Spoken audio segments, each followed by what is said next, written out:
हज़रत सुलेमान अलैहिस्सलाम के अहद मुबारक में एक चरवाहा जंगल में भीड़ें चरा रहा था कि अचानक एक भेड़िया उसके सामने आ खड़ा हुआ और गविया हुआ, मुझे उनमें से एक भीड़ दे दो।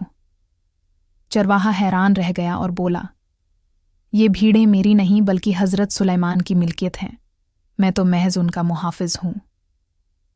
भेड़िए ने जवाब दिया, तुम जाकर हज़रत सुलेमान से पूछ लो कि क्या वो मुझे एक भीड़ देने की इजाज़त देते हैं। चरवाहे को फिक्र लाहिक हुई कि अगर वो चला गया तो भेड़िया पीछे से रीवड़ पर हमला कर देगा। भेड़िए ने उसे यकीन दिलाया कि जब तक तुम वापस नहीं आते मैं खुद इन भीड़ों की निगरानी करूंगा। इसने मजीद कहा, अगर मैंने खियानत की तो मेरा शुमार आखिरी अम्द के उस शख्स जैसा हो जो खियानत करने वाला होगा। भेड़िए की ये बात सुनकर चरवाहा मुतमईन होकर रवाना हो गया। रास्ते में चरवाहे को 3 ऐसे मनाजर नजर आए जिन्होंने उसे वर्ताए हैरत में डाल दिया। पहला मंजर, उसने एक गाय देखी जो अपनी ही बच्ची का दूध पी रही थी। चरवाहा दंग रह गया कि कुदरत का ये कैसा निज़ाम है। दूसरा मंजर, कुछ लोग देखे जिनके कपड़े फटे पुराने और खिस्ता हाल थे, मगर उनके हाथों में सोने से भरी थालियां थीं। वो मालदार होने के बावजूद फ़कीर नजर आ रहे थे।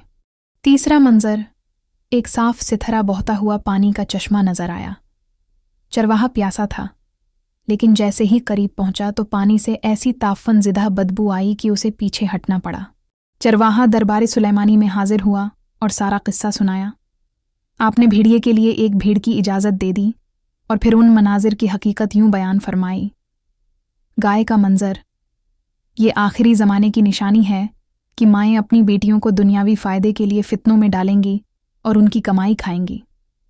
सोने वाले मुफलिस, ये इन लोगों की अलामत है जो हराम ज़राया से माल जमा करेंगे।